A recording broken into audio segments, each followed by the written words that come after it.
The gunshot outside the jailhouse made Penelope O'Malley flinch, her shackled wrists rattling against the cold iron bars of the cell. She wasn't supposed to be here, not in this dusty town of Redemption, Wyoming Territory, in the summer of 1876. The false accusations of horse thievery had landed her behind bars, with nothing but the distant sounds of saloon piano and the sheriff's occasional drunken snoring to keep her company. Penelope tugged at the chains binding her wrists, wincing as the metal bit into her skin. 3 days she'd been here, trying to convince Sheriff Blackwood that she wasn't the thief who'd stolen Judge Parker's prized stallion. 3 days of being ignored, of watching the real culprit ride freely through town while she withered away in this cell. "You'll hang for this, Miss O'Malley," Sheriff Blackwood had told her with a cruel grin. "Judge Parker's mighty fond of that horse, and he's not fond of women who don't know their place." The door to the jailhouse swung open, letting in a blast of hot summer air and the silhouette of a man Penelope had never seen before. Tall and broad-shouldered, with a Stetson pulled low over his eyes, he stepped into the dim light of the oil lamp hanging from the ceiling. "Sheriff Blackwood," the stranger called, his voice deep and measured. "I understand you're holding a woman on charges of horse theft." The sheriff, slouched behind his desk with a bottle of whiskey in hand, narrowed his eyes. "What's it to you, mister?" "Name's Owen Finch," the stranger said, removing his hat to reveal a mop of sandy brown hair and piercing blue eyes that briefly met Penelope's before returning to the sheriff. "I'm interested in paying her bail." Penelope's breath caught in her throat. She'd never seen this man before, had no idea why he would want to help her. Trust came hard in these parts, especially for a woman alone. "There ain't no bail set," Blackwood slurred. "Judge Parker's coming in 2 days to see to her hanging personally." Owen Finch set a heavy bag on the sheriff's desk. The distinct clink of gold coins made Blackwood's bloodshot eyes widen. $500 says there is bail," Finch stated calmly, "and that the lady walks free tonight." The sheriff looked from the bag to Finch, then to Penelope, his greed visibly wrestling with his loyalty to Judge Parker.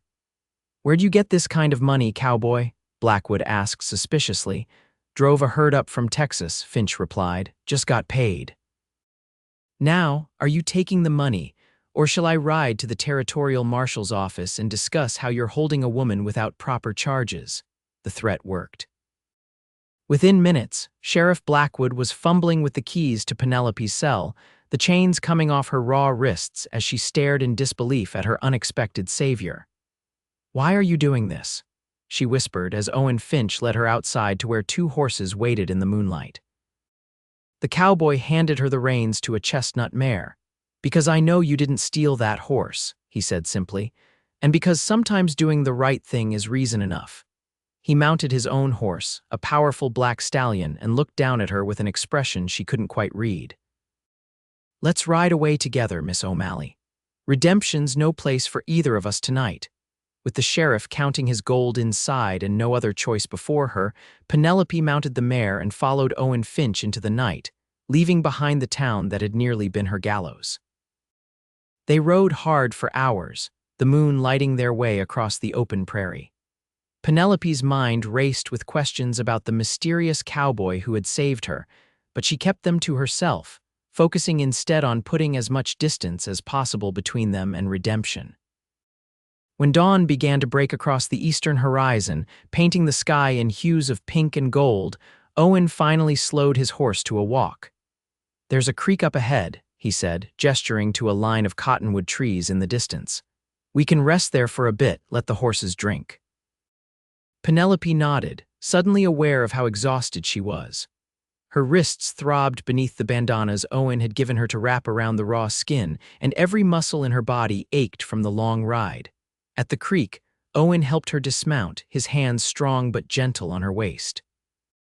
Penelope tried not to notice the warmth of his touch through the thin fabric of her dress, or the way his eyes, bluer than the Wyoming sky, seemed to see right through her defenses. "Thank you," she said, finding her voice at last. "I would have hung if not for you." Owen nodded, kneeling by the creek to fill their canteens. "No one deserves to die for a crime they didn't commit." "How did you know?" Penelope asked, sinking down onto a fallen log. That I didn't steal the horse, I mean. The cowboy smiled for the first time, a small quirk of his lips that transformed his serious face. Because I saw who did. Man named Tucker Riley. He works for Judge Parker, oddly enough. Been stealing horses all over the territory and selling them across the state line. You were just convenient to blame. Penelope felt a cold anger wash over her. And the sheriff knew this. Blackwood gets a cut of Tucker's profits, Owen confirmed. I've been trailing Riley for months. He stole my family's horses back in Colorado, lost our ranch because of it. I'm sorry, Penelope said softly. She hesitated, then added, I was headed to Oregon. My aunt has a millinery shop in Portland. I was going to work for her. Owen handed her a canteen. That's still a long way from here. And Blackwood will likely send word ahead once he sobers up and realizes what happened. Penelope took a long drink of the cool water. Then what do you suggest, Mr. Finch? First, it's Owen, he said. And second, I suggest we head north into Montana Territory for a while. I have a friend with a small ranch near the Bitterroot Valley. We can lie low there until things cool down. Penelope questioned, raising an eyebrow. Owen's expression grew serious again. Miss O'Malley, Penelope, she corrected. Penelope, he amended with another small smile. I didn't spend my last dollar freeing you just to abandon you in the wilderness. Besides, I have unfinished business with Tucker Riley, and I suspect our paths are meant to cross again. Penelope studied him carefully. In the growing light of day, she could see the fine lines around his eyes, the small scar that cut through his left eyebrow, the determined set of his jaw. He couldn't be more than 30, but his eyes held the wisdom of a man who had seen more than his share of hardship. Why should I trust you? She asked bluntly. You shouldn't, Owen replied with surprising honesty. Not yet, but I give you my word as a Finch that I'll see you safely to wherever you want to go once this business with Riley is settled. Penelope couldn't help but smile at his earnestness. The word of a Finch. Is that supposed to mean something to me? In Colorado, it used to, he said, a hint of sadness in his voice. My father was known as the most honest rancher in the territory, never broke a promise, never went back on his word. He looked down at his hands. I aim to honor that legacy. Something in his voice, in the quiet dignity with which he spoke of his father, made Penelope's decision for her. Very well, Owen Finch, Montana it is. They made camp that night in a protected valley, hidden from the trail by a cluster of rocks and pine trees. Owen built a small fire and produced jerky and hardtack from his saddlebags for their meager dinner. Tomorrow we'll reach Sweetwater, he said as they ate. We can get proper supplies there before heading north. Penelope nodded, then asked the question that had been bothering her since they left Redemption. How did you end up in that town anyway? You said you've been tracking Riley. Owen poked at the fire with a stick, sending sparks dancing into the night sky. Been following him for nearly 6 months now, lost his trail near Cheyenne but picked it up again heading toward Redemption. When I got to town, I heard about a woman being held for horse theft. Didn't take much to put it together. And you just decided to help a stranger. Penelope asked, still not quite believing her good fortune. Owen looked up, meeting her eyes across the fire. My mother was hung for a crime she didn't commit when I was 15, he said quietly. No one stood up for her then. I wasn't about to let the same thing happen to you. Penelope felt her heart constrict at the pain in his voice. I'm sorry, she whispered. He shrugged, trying to appear nonchalant, but she could see the old wound still festered. It was a long time ago. What happened to your ranch? She asked, gently changing the subject. After my father died last year, Riley and his gang struck, took every horse we had, burned the barn. His jaw tightened. Bank foreclosed 2 weeks later, nothing left to do but track down Riley and the others, try to get justice. And after that, Penelope asked. Owen gazed into the fire. Haven't thought much beyond that, he admitted. Maybe start over somewhere new, Montana maybe, or keep going west to Oregon or California. I hear Oregon's beautiful, Penelope offered. Green and lush, nothing like Wyoming. What about you? Owen asked. What's your story? How'd a lady like you end up alone in Redemption? Penelope looked down at her hands, at the angry red marks on her wrists from the shackles. I was a school teacher in St. Louis, she said.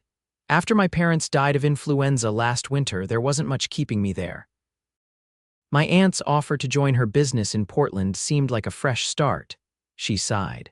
The stagecoach I was on was robbed outside of Redemption, lost everything except what I was wearing and a few dollars hidden in my boot. And somehow you got blamed for stealing Judge Parker's horse. Owen prompted. I was asking around town about work, trying to earn enough for a ticket west, Penelope explained. The judge offered me a position as a housekeeper. When I refused his additional requirements for the job, he was furious. Next day, his horse was gone, and suddenly there were 3 witnesses swearing they'd seen me take it. Owen's expression darkened. Parker's known for that sort of thing. Powerful men in these territories think they can take whatever they want.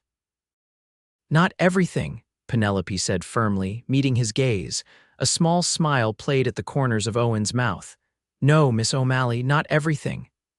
The following morning, they broke camp at first light and continued their journey northwest. As they rode, Penelope found herself studying Owen's straight back, the confident way he sat his horse, the alert scanning of his eyes as they traveled. For a man on a mission of vengeance, he had a remarkable gentleness about him. By midday, they reached Sweetwater, a town twice the size of Redemption with a proper general store and hotel. Owen insisted they split up to avoid drawing attention. He would purchase supplies while Penelope bought herself proper traveling clothes. Meet me behind the livery in 1 hour, he instructed, pressing several gold coins into her palm. And Penelope, be careful, word might have reached here already. The concern in his eyes made her heart beat a little faster. I will, she promised. An hour later, dressed in a practical riding skirt, sturdy boots, and a new blouse, Penelope made her way to the meeting spot. Owen was already waiting, the horses loaded with supplies. We need to move, he said tensely as soon as she appeared. Blackwood telegraphed ahead. There's a notice about you in the sheriff's office. Penelope felt her blood run cold. What does it say? That you're wanted for horse theft and jailbreak, Owen replied, helping her mount quickly. And that you're traveling with a dangerous outlaw named Owen Finch, wanted for murder in Colorado Territory. Murder? Penelope gasped, nearly losing her grip on the reins. Owen, what? I never killed anyone, he said firmly, his blue eyes intense as they met hers. It's Riley's doing. He's trying to make sure no one helps us. Penelope hesitated only a moment before nodding. I believe you, she said, surprising herself with how true it was. In the short time she'd known him, Owen Finch had shown himself to be honorable and kind, not the kind of man who would murder in cold blood. They left Sweetwater by a back trail, pushing the horses harder than before. Owen's face was grim as they rode, his eyes constantly scanning the horizon for pursuers. We need to change course, he said when they stopped briefly to water the horses at a small stream. They'll be expecting us to head north. We should go west for a while, then cut north through the mountains. The mountains, Penelope repeated, thinking of the towering, snow-capped peaks in the distance. Isn't that dangerous? Less dangerous than being caught, Owen replied. I know a pass that's navigable this time of year. It'll take us longer to reach Montana, but will be harder to track. That night, they made camp in a dense grove of pine trees. The temperature dropped significantly as they gained elevation, and Penelope was grateful for the heavy wool blanket Owen had purchased in Sweetwater. Tell me about your family, Owen said as they sat close to the fire, the stars brilliant in the clear mountain sky above them. Before St. Louis, I mean. Penelope wrapped her hands around a tin cup of coffee, letting the warmth seep into her fingers. We had a small farm in Pennsylvania, she said, memories washing over her. Nothing grand, 20 acres, a few cows, chickens. My father worked for the railroad too to make ends meet. And your mother? She taught me everything I know, Penelope said with a sad smile. How to read and write, how to cook, how to stand up for myself. She wanted me to have choices she never had. She sounds like a remarkable woman, Owen observed. She was, Penelope agreed. She would have liked you, I think. Owen looked surprised. Why do you say that? Penelope studied him over the rim of her cup. She always said you could judge a man by how he treats those who can do nothing for him. She smiled. You spent your last dollar freeing a woman you'd never met. A flush crept up Owen's neck, visible even in the firelight. It was the right thing to do, he mumbled. And that, Penelope said softly, is exactly why she would have liked you. A comfortable silence fell between them, broken only by the crackling of the fire and the distant hooting of an owl. Penelope found herself wondering what might have happened if they'd met under different circumstances, not as fugitives fleeing across the wilderness, but perhaps at a town social or church gathering. We should get some rest, Owen said eventually, breaking into her thoughts. Long day tomorrow. Penelope nodded, suddenly aware of how tired she was. As she settled into her bedroll, she watched Owen add wood to the fire, his profile strong against the flames. For the first time since leaving Redemption, she felt a curious sense of peace, despite the danger that pursued them. The next day brought them deeper into the mountains, the trail growing steeper and more treacherous. By mid-afternoon, dark clouds had gathered overhead, and the first drops of rain began to fall. "There's an old trapper's cabin about 2 miles ahead," Owen called over his shoulder as the rain intensified. "We can shelter there." By the time they reached the cabin, they were both soaked to the skin, and Penelope was shivering uncontrollably. The cabin was little more than a single room with a stone fireplace, dusty and abandoned, but it was dry and out of the wind. Owen worked quickly to start a fire while Penelope wrung the water from her hair and clothing as best she could. Outside, the storm raged, thunder rolling across the mountains. "You should change into something dry," Owen said, not looking at her as he fed the growing flames. "I'll step outside." "In this storm," Penelope protested. "Don't be ridiculous, just turn around." Owen did as she asked, his back rigid as she quickly changed into her spare clothes. The propriety of their situation wasn't lost on her, an unmarried man and woman alone in a cabin in the wilderness, but survival seemed more important than social conventions at the moment. "All right," she said when she'd finished. "Your turn." She faced the wall as Owen changed, hanging their wet clothes near the fire to dry. Outside, the rain had turned to hail, pelting the cabin's roof like gunfire. "We'll have to stay here tonight," Owen said, pulling his dry shirt over his head. "Trail will be too slick to navigate safely until morning."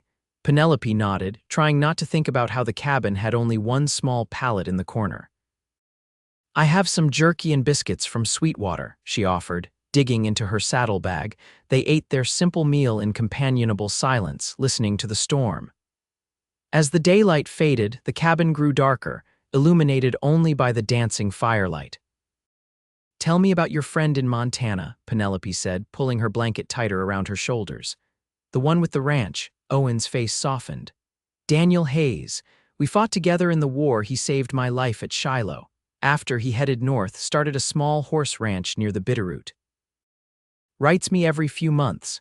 And you're sure he'll take us in, even with posses potentially searching for us." "Daniel's not one to turn away friends in need," Owen assured her. "Besides, his ranch is isolated 20 miles from the nearest town. We should be safe there while we figure out our next move." Penelope nodded, then asked the question that had been nagging at her. "What is your plan, Owen? For Riley, I mean, if you find him?" Owen stared into the fire, his expression hardening. "Originally, I wanted to kill him," he admitted. "An eye for an eye, but now," he sighed. "Now I just want justice, real justice. I want him to stand trial for what he's done to my family and to others." "That's a dangerous change of heart," Penelope observed. "Bringing him in alive would be riskier than shooting him on sight." "Maybe," Owen acknowledged, "but I realized something these past few days. If I kill him, I become what he claims I am, a murderer. I'd be proving him right." He looked up, meeting her eyes. "I don't want to be that man, Penelope." The honesty in his voice, the struggle evident in his features, moved something deep within her. Without thinking, she reached across the space between them and placed her hand over his. "You're not that man," she said softly. "You never could be." Owen looked down at their hands, then slowly turned his palm up to clasp hers. His skin was warm and calloused, the hands of a man who'd worked hard his entire life. "When this is over," he said, his voice low, "what will you do? Still head to Oregon?" Penelope hadn't allowed herself to think that far ahead. "I suppose so," she said uncertainly. "It's the only plan I have." Owen nodded, his thumb unconsciously tracing circles on the back of her hand. "It's a good plan, safe. "What about you?" she asked, after Riley faces justice. He was quiet for a long moment. "I've been thinking about Montana," he finally said. "Daniel's always saying he could use a partner. Land's good there, plenty of water, good grazing." "Sounds perfect for a fresh start," Penelope said, ignoring the inexplicable pang in her chest at the thought of continuing to Oregon alone. Owen looked at her then, something unspoken in his gaze. "Maybe," he said softly. The storm continued through the night, forcing them to share the small pallet, back to back beneath their blankets. Despite the impropriety, Penelope found comfort in Owen's solid presence beside her, in the rhythmic sound of his breathing as he slept. Morning brought clear skies and the realization that their pursuers might be closing in. They left the cabin at first light, continuing their journey through the mountain pass. The trail was treacherous after the storm, narrow and slick with mud, forcing them to move slowly and carefully. By midday, they had reached the highest point of the pass, where the trail wound along a steep ridge overlooking a spectacular valley below. Penelope drew her horse to a stop beside Owen's, taking in the breathtaking view. "It's beautiful," she murmured. Owen nodded, his eyes scanning the horizon. "We should reach the northern side by nightfall, and then it's just 3 days' ride to Daniel's ranch." The hope in his voice made Penelope smile. For the first time since fleeing redemption, their destination seemed within reach. The sound of horses approaching from behind shattered the peaceful moment. "Riders coming," Owen said tensely, reaching for his rifle. "Fast." Penelope turned in her saddle, her heart hammering as she made out 4 mounted men rounding the bend in the trail behind them. "It's Riley," Owen breathed, recognizing the lead rider, "and that's Blackwood with him." "What do we do?" Penelope asked, fear threatening to choke her. Owen assessed their position quickly. "The trail's too narrow to outrun them and there's nowhere to hide." His jaw set in determination. "I'll hold them off. You ride ahead hard as you can. There's a fork about 2 miles on. Take the left path. It leads to a settlement. Get help." "I'm not leaving you," Penelope protested. "Penelope, please," Owen urged, his eyes intense. "I can't fight them and protect you at the same time." The approaching riders were close enough now that Penelope could see Tucker Riley's grinning face. Behind him, Sheriff Blackwood and 2 other men had their guns drawn. "Well, well," Riley called as they drew nearer. "If it isn't Owen Finch and his jailbird lady friend, end of the line, Finch." Owen positioned his horse between Penelope and the men, his rifle raised. "It's over, Riley. I know what you did the horses, framing Penelope, all of it." Riley laughed, a cold, harsh sound that echoed off the mountain. "And who's going to believe you, Finch? You're wanted for murder, remember." "I made sure of that after you started nosing around my business." "You framed him too?" Penelope asked, anger overriding her fear. "Smart lady," Riley smirked. "Found a drifter who looked enough like Finch here, killed him, and made sure witnesses remembered seeing Owen Finch pull the trigger." He shrugged. "Simple, really?" "You won't get away with this," Owen said, his finger steady on the trigger of his rifle. "Already have," Riley replied. "Now, I'm going to be generous and give you a choice. Throw down your weapon and come quietly or we start shooting." "Either way, you're coming back to hang." Penelope saw Owen calculating their odds, 4 armed men against 1, with Penelope caught in the crossfire. She knew what he would choose before he slowly lowered his rifle. "Smart move," Riley said, gesturing to one of his men. "Tie them up." As the man dismounted and approached with rope, a shot rang out from further up the trail. The man crumpled to the ground, clutching his shoulder. A second shot followed, hitting the dirt near Riley's horse, causing it to rear in panic. "Get down." Owen shouted, grabbing Penelope and pulling her from her horse as more shots came from the rocks above. Confusion erupted as Riley and his men returned fire blindly into the rocks. Penelope and Owen took cover behind a large boulder, Owen retrieving his rifle and joining the fight. "Who's up there?" Penelope asked, peering around the edge of the boulder. "No idea," Owen replied, firing at Riley, who had taken cover behind his fallen horse. "But they're on our side." The firefight lasted only minutes before Riley shouted to his remaining men, "Fall back, fall back." Penelope watched as they retreated down the trail, dragging their wounded companion with them. When they had disappeared around the bend, a voice called from the rocks above. "Finch, that you down there?" Owen lowered his rifle, a look of disbelief crossing his face. Daniel. A man emerged from the rocks, tall and lean with a thick brown beard. He was followed by two others, all armed with rifles. Thought you might need some help, Daniel Hayes said, making his way down to the trail. Got your telegram from Sweetwater. Telegram, Owen repeated, confused. Daniel grinned. Station manager's my cousin. He forwarded your message about heading north. He glanced at Penelope. Figured you might have trouble on your tail. Relief washed over Owen's face as he embraced his friend. Your timing couldn't have been better. Daniel turned to Penelope, tipping his hat. Madam, Daniel Hayes at your service. Penelope O'Malley, she replied, still shaken from the shootout. Thank you for your timely intervention. Any friend of Owen's, Daniel said warmly. Now we should move. Riley and his boys will be back with reinforcements. They rode hard for the rest of the day, Daniel and his men leading them off the main trail onto paths only locals would know. By nightfall, they had descended from the mountains and were making camp in a protected valley. We'll reach my ranch by tomorrow afternoon, Daniel told them as they sat around the campfire. You'll be safe there while we figure out how to clear your names. How do we do that? Penelope asked, accepting a cup of coffee from one of Daniel's men. It's our word against Riley's and the sheriff's. Daniel exchanged a look with Owen. Maybe not. My brother's the territorial marshal. If we can get evidence of what Riley's been doing, he can build a case. What kind of evidence? Owen asked. The stolen horses, for one, Daniel replied. Riley's been moving them through a canyon near my property. We've been watching the operation for weeks, waiting for the right moment to strike. Hope flickered in Owen's eyes. If we can catch him with the stolen stock. Exactly, Daniel nodded. And I have a feeling he'll be coming our way soon, especially now that he knows you're headed to my place. You're suggesting we use ourselves as bait, Penelope realized. It's risky, Owen admitted, looking at her with concern, but it might be our only chance to end this. Penelope considered the alternative a life on the run, always looking over their shoulders.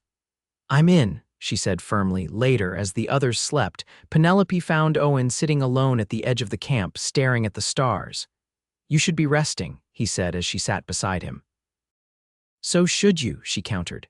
Tomorrow's going to be a long day. Owen nodded, his profile silvered by moonlight.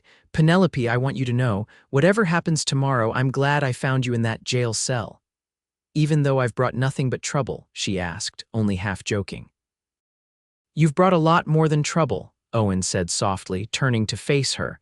You've reminded me there's more to life than vengeance. Penelope's breath caught at the intensity in his eyes. Owen. He reached out slowly, giving her time to pull away, and touched her cheek with gentle fingers. When this is over, he said, his voice rough with emotion, I don't want you to go to Oregon, not unless that's what you truly want. What are you saying?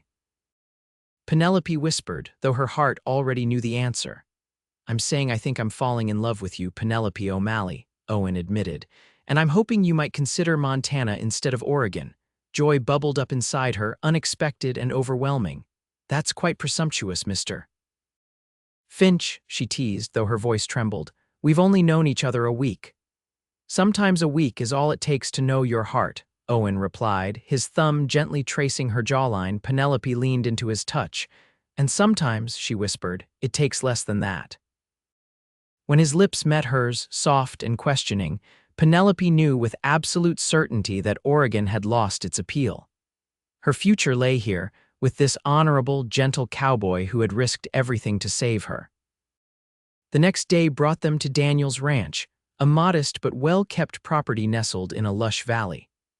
Penelope marveled at the snow-capped mountains that surrounded them, at the clear streams and abundant wildflowers that dotted the landscape. It's paradise, she breathed as they rode into the ranch yard. Owen smiled, reaching over to squeeze her hand. It could be home, he said softly. Daniel's wife, Sarah, welcomed them warmly, providing hot baths and clean clothes. As the sun began to set, they gathered in the main house to finalize their plan. Riley will come, Daniel said, spreading a map on the table. He's too arrogant not to, especially with the bounty on your heads. And when he does, Owen added, we'll be ready. They didn't have to wait long. 2 days later, a ranch hand spotted riders approaching from the south. Riley, Blackwood, and at least 10 others. "They're coming straight up the main road," Daniel reported, bold as brass. "Just as we hoped," Owen said grimly. "Everyone know their positions." Penelope nodded, trying to calm her racing heart. Her role was to remain in the house with Sarah and the children, a shotgun across her lap, while the men took their positions around the property. As the riders approached, Owen pulled Penelope aside for one last moment alone. "Stay safe," he urged, his hands warm on her shoulders. "If anything goes wrong, nothing will go wrong," Penelope interrupted, reaching up to touch his face. "We're going to clear our names today, Owen Finch, and then we're going to start building that future you mentioned." Owen smiled, leaning down to press a quick, fierce kiss to her lips. "I'm holding you to that, Miss O'Malley." From the window of the ranch house, Penelope watched as Riley and his men rode into the yard. Daniel stepped out onto the porch, rifle in hand but pointed at the ground. "Riley," he called, "what brings you to my property?" Tucker Riley reined his horse to a stop, his cold eyes scanning the ranch buildings. "Looking for fugitives, Hayes, Owen Finch and a woman, murderers, both of them. Strong accusations," Daniel replied calmly. "Got proof?" "Don't need proof," Sheriff Blackwood interjected. "I'm the law, and I say they're guilty." "That's so." A new voice joined the conversation as a man in a marshal's uniform rode into the yard from the side trail. "Because territorial law says otherwise, Blackwood." Penelope recognized Daniel's brother from the family resemblance, even before Riley cursed under his breath. "Marshal Hayes," Riley said, attempting a friendly tone. "This doesn't concern the territorial office, just local business." "Crossing state lines with stolen horses is federal business," the marshal replied.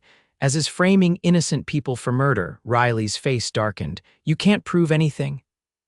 "Actually, we can," Owen said, emerging from the barn with several other men. "We found your holding pen in the canyon, Riley.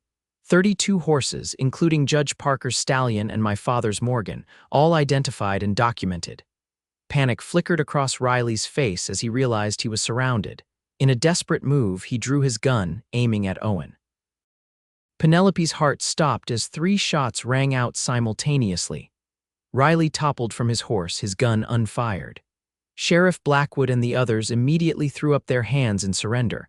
When the dust settled, Riley lay wounded but alive, and not a single shot had been fired by his men. Marshal Hayes and his deputies quickly took control, disarming the gang and binding their wrists. Penelope rushed from the house to Owen's side, her legs weak with relief when she found him unharmed. "It's over," he said, pulling her into his arms as Riley and the others were led away. "Really over." 6 months later, Penelope stood on the porch of the small cabin Owen had built on his portion of the Hayes Ranch, watching as he worked with a group of young horses in the corral.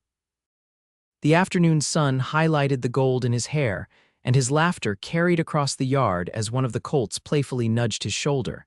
So much had changed since that night in Redemption. Tucker Riley and Sheriff Blackwood were serving time in the territorial prison. Judge Parker had been forced to resign in disgrace, and Owen and Penelope had begun their life together, officially becoming husband and wife in a small ceremony in the Hayes front parlor just 2 months after clearing their names. Owen looked up, catching sight of her on the porch, and waved. Penelope waved back, her heart full to bursting with love for this man who had risked everything to save a stranger and ended up finding his future. As he made his way toward her, brushing dust from his clothes, Penelope placed a hand on her stomach, where their first child had just begun to make its presence known. She hadn't told Owen yet, was waiting for the perfect moment to share the news that their family was already growing. "What are you thinking about, Mrs. Finch?" Owen asked as he climbed the porch steps, his eyes crinkling with happiness as he used her new name. Penelope smiled, reaching for his hand and placing it gently over her abdomen. "I'm thinking about chains," she said softly. Owen's expression turned quizzical, then transformed into wonder as he understood her meaning. "Chains?" he whispered, his voice thick with emotion. "Yes," Penelope nodded, tears of joy filling her eyes. "How something that once held me prisoner led me to the greatest freedom I've ever known." "To you, to us," To this. Owen gathered her in his arms, his kiss a promise of all the years that stretched before them, years of love and laughter, of challenges met together, of a family built on trust and respect. "Let's ride away together," he had said that night in redemption. And they had into a future brighter than either could have imagined.